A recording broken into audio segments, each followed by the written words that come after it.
দেখা যায় না এখনো, মানে আর কি সব হ্যাং হয়ে রয়েছে। Still now hang. Still now hang না?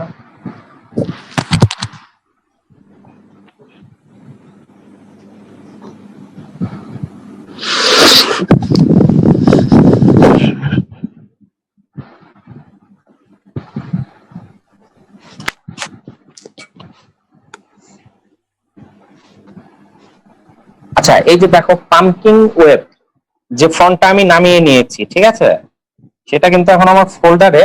এটা আমি রাইট বাটন ক্লিক করে এক্সট্রাক্ট হেয়ার, মানে ফাইলগুলোকে এক্সট্রাক্ট করে দিচ্ছি। আচ্ছা, এই যে দেখো অপশনগুলো বের হয়ে আসছে, ঠিক আছে।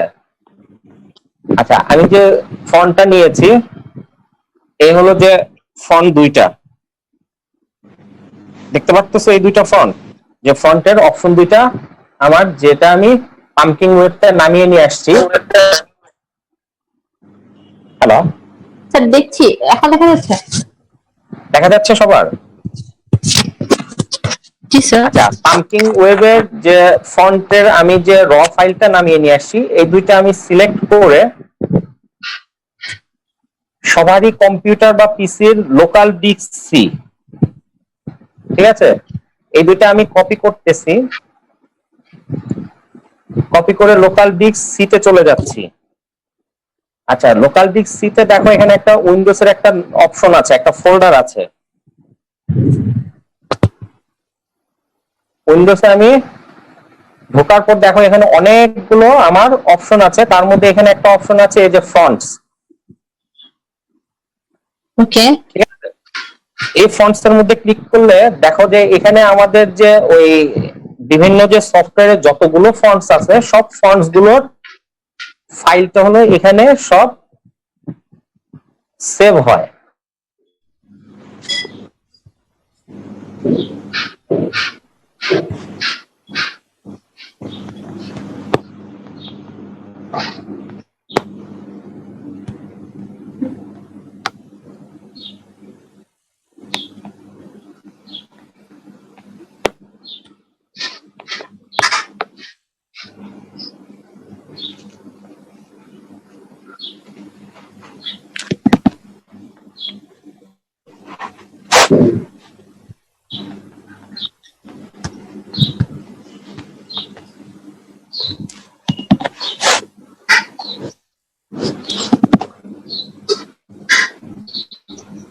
দেখো এখানে কিন্তু ওই আমার যে ফন্ট গুলো ছিল, সব ফন্ট গুলো কিন্তু এখানে আছে,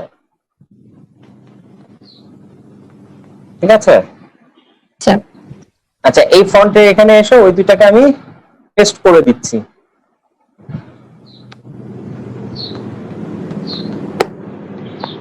এই যে এটা দুইটা কিন্তু কি আমার নতুন দুইটা ফন্ট আমি অ্যাড করে দিলাম, ঠিক আছে। জি স্যার। আচ্ছা, এখন আসো ওয়ার্ডে।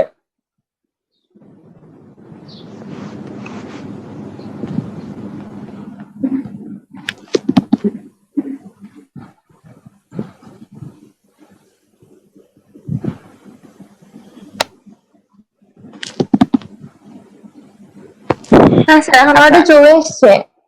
হ্যাঁ হ্যাঁ, এখন এই যে ওয়ার্ডে চলে আসলাম।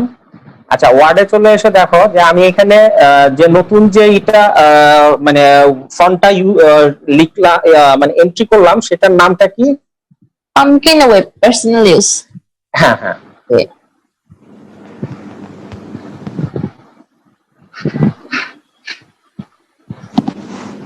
দেখো এই যে পাম্প,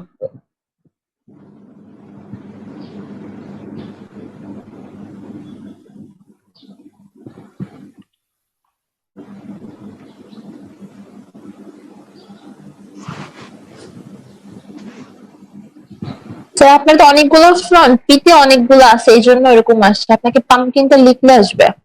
হ্যাঁ হ্যাঁ হ্যাঁ, দাঁড়া ওইটাই লিখতেছি, মানে ওইটাই লিখতেছি, 1 মিনিট।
আচ্ছা, এই যে দেখো পামকিন ওয়েব।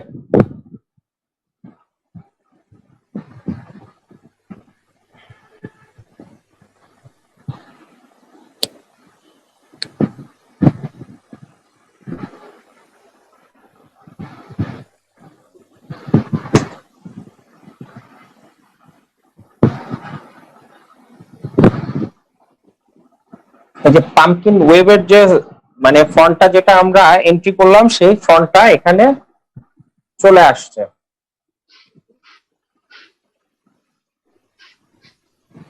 সবাই কি বোঝা গেছে এটা? জি স্যার। মানে যে জিনিসটা আমাদের করতে হচ্ছে যে সেটা হলো যে যে ফন্ট গুলো আমাদের মানে পছন্দ করে আমরা হয়তো ডাউনলোড করতেছি, ঠিক আছে, ওই ফন্টটা আমরা কি করতেছি যে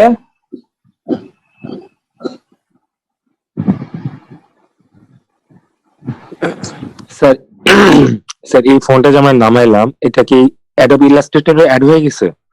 হ্যাঁ হ্যাঁ, এটা এখন মানে আর কি যে কোনো সফটওয়্যারই হোক না কেন, মানে তোমরা এখন যত সফটওয়্যারই ওপেন করবা, যখনই কোনো ধরনের ফন্ট লিখতে যাও না কেন, এই সব ফন্ট সবটি সফটওয়্যারের মধ্যে এখন অ্যাডজাস্ট হয়ে যাবে।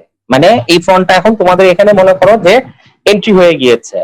তো যখন আমরা যখন দেখবা যে ওই যে অনেক সময় আমরা একটা ফন্ট দিয়ে লিখে তখন আরেক পিসিতে নেই, তখন কিন্তু ফন্টটা ঠিক থাকে না, তাই না? জি স্যার। অনেক সময় দেখা যায় যে আমরা একটা ফন্ট দিয়ে, একটা সুন্দর একটা ফন্ট দিয়ে হয়তো লিখে দিলাম একটা ডিজাইন বা একটা ওয়ার্ডে একটা হয়তো আমি একটা ধরো যে একটা প্যারাগ্রাফ হোক বা একটা আমার রিজুমি হোক, আমি অনেক সুন্দর সুন্দর ফন্ট ইউজ করে কিন্তু হয়তোবা দেখা যায় যে ওটা আমরা সেন্ড করি কি বিভিন্ন কোম্পানিতে। আচ্ছা, যখন আমরা বিভিন্ন কোম্পানিতে সেন্ড করি তখন দেখা যায় যে তাদের কাছে তখন র ফাইলটা যায়, তখন দেখা যায় যে ফন্টটা চেঞ্জ, মানে আমরা যে ফন্ট ইউজ করি সেই ফন্টটা তাদের ওইখানে শো করে না, অন্য একটা ফন্ট শো করে। এরকম প্রবলেম কি কেউ ফেস করেছো? জি স্যার, আমি করছি। আচ্ছা, Like এটার আমার- রিজনটা, হ্যাঁ এটার রিজনটা হলো এটাই যে আমরা এই যে নতুন যে আমি যে ফন্টটা ধরো যে নামিয়ে নিলাম, এই ফন্টটা কি আমরা এই আমাদের পিসির মধ্যে এই ফন্টটা ধরো যে আমার এন্ট্রি করা আছে। তো এই জন্য দেখা যায় যে যখন অন্য পিসিতে যায় এই ফন্টটা কিন্তু কারো পিসিতে বা কারো কিন্তু ইসে কিন্তু ডেস্কটপে কিন্তু এখন পর্যন্ত এন্ট্রি করা নেই। তো দেখা যায় যে যখন আর কি এই ফন্টটা না পায় তখন ডিফল্টে তারা একটা ফন্ট ধরে দেয়, যে হয় ওই যে এরিয়াল বা ক্যালিব্রি এরকম একটা ডিফল্টে ফন্ট ধরে দিচ্ছে। কেননা যে তখন আমাদের দেখা যায় যে এমন অনেক প্রবলেম হয় যে ধরো যে আমরা একটা স্ট্রাকচার অনুযায়ী হয়তো বা একটা র ফাইল দিচ্ছি, সেই র ফাইলটা দেখা যাচ্ছে যে ছবি চলে গেছে আরেক জায়গায়, চলে গেছে লেখা চলে গেছে আরেক জায়গায়, অথচ আমাদের পিসিতে দেখা যায় ওটা ঠিক আছে। বোঝা গেছে প্রবলেমটা কোথায় হয়? বেশি। স্যার এই জন্যই মেবি এত বেশি ভেরিয়েশন ইউজ করা হয় না অফিসিয়ালি, মানে নিউ টাইমস রোমান্স বা টাইম রোমান্স ইউজ করা হয়, রাইট? হ্যাঁ, মানে সব basically জায়গাতে দেখা যেটা যাচ্ছে যে মোটামুটি চলে। হ্যাঁ সব জায়গাতে বেশিরভাগই দেখা যায় যে Time New Roman, Arial, Calibri এগুলোই দেখা যাচ্ছে কি যে অ্যাভেলেবেল সব পিসি এবং কম্পিউটারে থাকে। বাট আমরা যারা ডিজাইনিং সাইডে কাজ করি, মানে গ্রাফিক্স হোক বা যে কোনো ধরনের ডিজাইনিং সাইডে যারা কাজ করে, তাদের পিসিতে দেখা যায় যে হাজার হাজার এরকম ফন্ট রেখে দিতে হয়। এখন এই ফন্ট গুলোর মানে যে বিষয়টা সেটা হলো যে যখন আমরা যে ফন্টটা ইউজ করি সেই ফন্টটার সাথে যদি আমি অ্যাডজাস্ট করে তাকে দিয়ে দেই, সে যদি ওই ফন্টটা মানে এন্ট্রি করে নেয়, তাহলে দেখা যায় যে সেক্ষেত্রে তখন তার এই ফন্টের যে প্রবলেমটা থাকে সেই ফন্টের প্রবলেমটা দূর হয়ে যায়। কেননা যে তখন এই ফন্টটা পেলে দেখা যাচ্ছে যে সে তখন ওইটা ওপেন করার সাথে সাথে ওই যেভাবে আমরা যে র ফাইলটা দিচ্ছি সে র ফাইলটা আবার তখন ওইভাবেই সেটা কনভার্ট হয়ে তারা শো করতে পারে। তো বিষয়টা হলো এরকম যে যখন আমরা নতুন কোনো ফন্ট মানে অ্যাড করতেছি, এটা যে কোনো পিসি বা যে কোনো ডেস্কটপই হোক না কেন, প্রথমত সি ড্রাইভে এটার একটা ডিফল্টে যে আমাদের যে সেটিং এর যে বিষয়গুলো থাকে, মানে কম্পিউটার বা ডেস্কটপের যে সেটিং এর যে বিষয়, ডিফল্টে উইন্ডোজ অপশনে দেখবা যে সব উইন্ডোজ অপশনেই দেখবা যে ওই ফন্টের অপশনটা আছে। এখন ওই ফন্টের মধ্যে মানে আর কি ওই উইন্ডো থেকে ফন্টস এর মধ্যে যে যত ফন্ট তুমি নামাবা সব ফন্ট গুলো জাস্ট ওখানে এন্ট্রি করলে অটোমেটিক সব সফটওয়্যারে চলে আসবে। ওকে তো এটা ক্লিয়ার? স্যার, এটা ক্লিয়ার। মানে এই জিনিসটা অনেকে মানে আমি কিছু কিছু জিনিস বেসিক্যালি মানে আর কি যেগুলো যেগুলো একটু ম্যান্ডেটরি লাগে সেগুলো সেগুলো আমি মানে দেখাচ্ছি তোমাদের, ঠিক আছে? কেননা যে অনেকেই তো এগুলো মানে এই জিনিসটা হয়তো বা অনেকেই জানে না যে কিভাবে আমরা ফন্টটা এন্ট্রি করতে পারি। কেননা যে ফন্ট দেখা যাচ্ছে যে ওই ডেস্কটপ বা ইসে আমাদের যা থাকে সেগুলোই আমরা সবসময় ইউজ করি, বাট অনেক ডিফারেন্ট যে ফন্ট, মানে অনেক ধরনের যে ক্রিয়েটিভ যে ফন্ট গুলো হয়, ওই ফন্ট গুলো অনেক সময় আমরা বুঝতে পারি না যে কিভাবে এগুলো এন্ট্রি করা হয়। তো এখন আশা করি যে সবাই এই জিনিসটা ভালো মতন হয়তো বুঝে গেছো যে এখানে আমার যেহেতু এই 6-7 হাজার যে ফন্ট গুলো আছে, তার মানে কিভাবে এন্ট্রি করা আছে। জি স্যার। আচ্ছা আচ্ছা, এখন আসো হলো যে ফাইলের মধ্যে। আচ্ছা, ওয়ার্ডের মধ্যে এই ফাইল অপশনের মধ্যে দেখো এখানে আছে save, save as, open, close. এই জিনিসগুলো সবাই কম বেশি আমরা জানি যে মানে আর কি যখন কোনো আমরা একটা লেখা লিখি বা সেটা যদি আমরা সেভ করতে চাই তাহলে এখান থেকে আমরা সেভ করে নিচ্ছি, মানে ফাইল থেকে আমরা সচরাচর সেভ করে নিচ্ছি। বা কোনো ফাইল বা ফোল্ডার যদি ওপেন করতে চাই সেক্ষেত্রে আমরা হয়তো কোনো একটা ফাইল আমরা এখান থেকে ওপেন অপশনে যে কোনো একটা ফাইল আমরা ওপেন করে নিয়ে নিচ্ছি।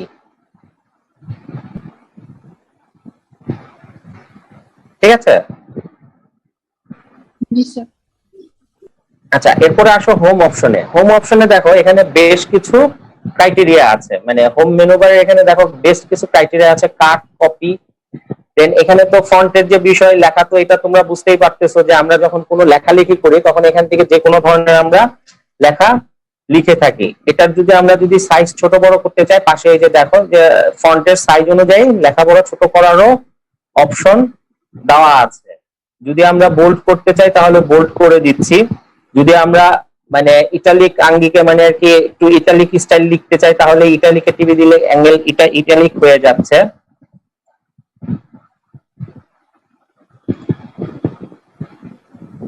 আচ্ছা, যদি আন্ডারলাইন দিতে চাইছি সেক্ষেত্রে আমাদের লেখার মধ্যে আন্ডারলাইন চলে আসতেছে।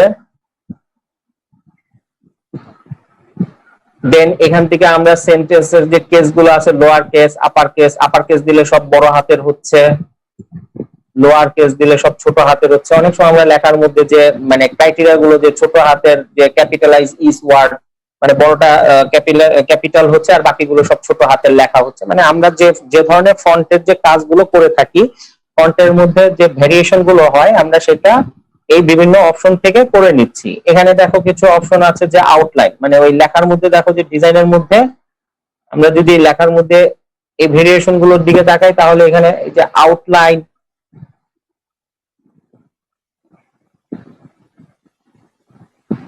মানে লেখার মধ্যে যে আউটলাইন হোক, শ্যাডো হোক। তো আমরা যদি কোনো ধরনের ডিজাইন চাই, যে মানে বিভিন্ন যে আমরা যে লেখার মধ্যে ইফেক্টিভ যে যে মানে ইফেক্ট গুলো আমরা ইউজ করি, বিভিন্ন ডিজাইন হোক, শ্যাডো হোক, আউটলাইন হোক, সেগুলো আমরা এই অপশন থেকে নিয়ে থাকি। ঠিক আছে, এটুকু পর্যন্ত ক্লিয়ার? জি স্যার।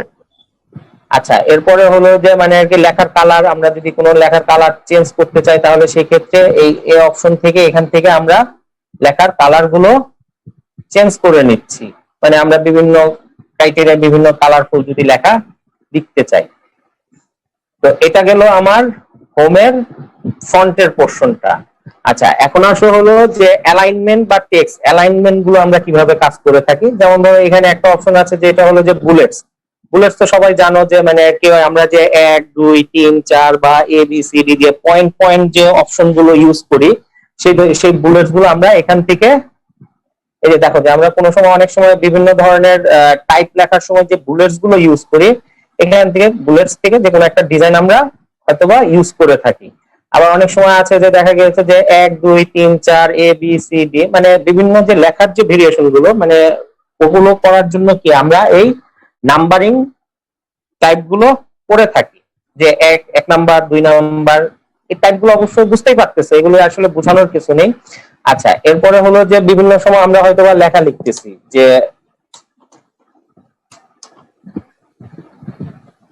আচ্ছা, এখন এগুলোর অ্যালাইনমেন্ট ঠিক রাখার জন্য আমার এটা অ্যালাইনমেন্ট আছে হলো যে দেখা গেছে যে অ্যালাইনমেন্ট টেক্সট লেফট। ঠিক আছে, তার মানে কি এটা আমার টেক্সটটা অ্যালাইনমেন্ট হচ্ছে লেফট থেকে।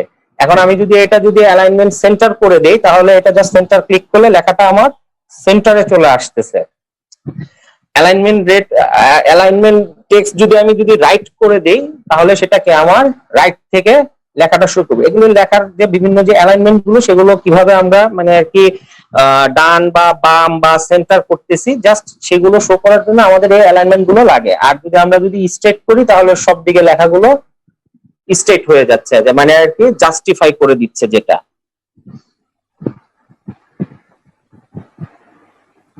ঠিক আছে। আচ্ছা, এরপরে একটা অপশন আছে যে যেটা হলো যে থিম কালার, যে আমরা যদি লেখার মধ্যে কোনো ধরনের থিম কালার ইউজ করতে চাই, যে মানে লেখাটা একটা কালারের মধ্যে সীমাবদ্ধ থাকবে, তখন আমরা দেখা যাচ্ছে যে এখান থেকে এই থিম কালারটা ইউজ করে থাকি।